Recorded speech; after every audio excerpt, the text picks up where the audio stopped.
prova que a Marvel vs DC está tudo na mente dos fãs. Para os fãs, Marvel vs DC é uma questão importante, mas o papel de James Gunn prova que os estúdios DC e Marvel precisam um do outro para crescer. Olá galera, eu sou o Caio, deixa um Hadouken no like e bora pro vídeo!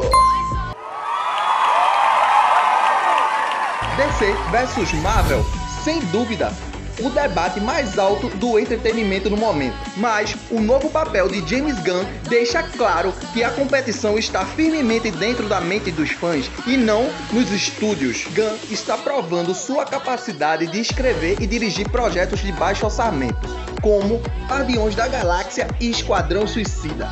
Gunn é um contador de histórias. Na verdade, esse cara é um especialista. Embora tenha havido um breve período em que Gunn foi demitido da Marvel, sua carreira continuou próspera e ele foi escolhido pela Warner Bros. O diretor provou seu valor e também foi aprovado para desenvolver uma série derivada do Esquadrão Suicida e o Pacificador, que rapidamente se tornou um sucesso de crítica. Agora, apenas alguns meses antes do lançamento do mais recente colaboração de Gunn no UCM, Os Guardiões da Galáxia Volume 3, seu novo papel como co-presidente e CEO da DC Studios acaba de ser anunciado para aprovação e elogio universais. Gunn trabalhou em posição de destaque tanto para a Marvel quanto para a DC e está em uma posição única para influenciar a direção e continuar ambos universos.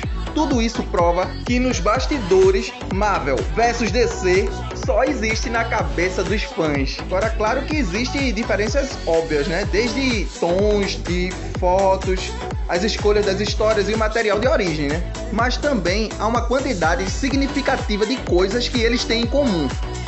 Um foco em histórias de herói, temas inspiradores, construindo um mundo colorido e fantástico que se eleva acima de nossa própria realidade e muitas vezes eles até compartilham com o seu público em uma última análise, desenvolvendo enormes histórias expansivas que são contadas em dezenas de filmes e programas. E Gunn é apenas um exemplo brilhante de como ambos os lados podem atingir seus objetivos. Tendo trabalhado de perto em ambos os bloopers, Gunn mostrou que a narrativa está no coração do DC e da Marvel, pois a adaptação de histórias das páginas dos quadrinhos para a tela, embora a UCM tenha tido um sucesso significativamente melhor nas bilheterias até o momento, ambos os lados tiveram vários filmes que decolaram e alguns que fracassaram.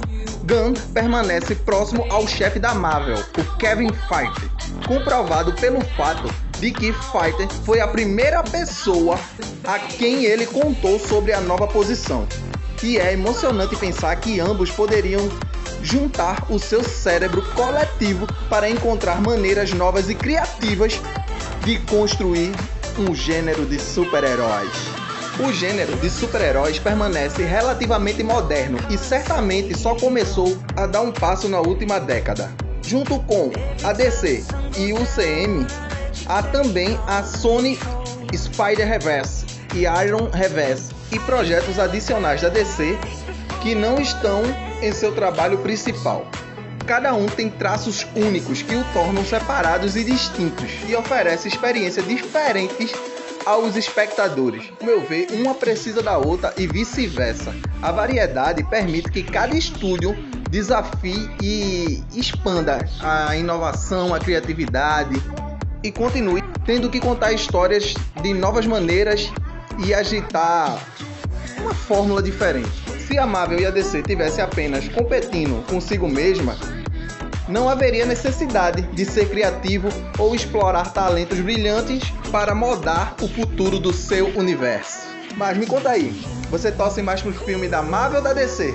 Mas se você gosta da DC, eu vou deixar aí na tela os 10 filmes que serão lançados para 2023. E se você gosta da Marvel, eu tenho uma playlist completa do filme Wakanda Forever. Mas se assim como eu, você ama super-heróis, dá um Hadouken no like e valeu!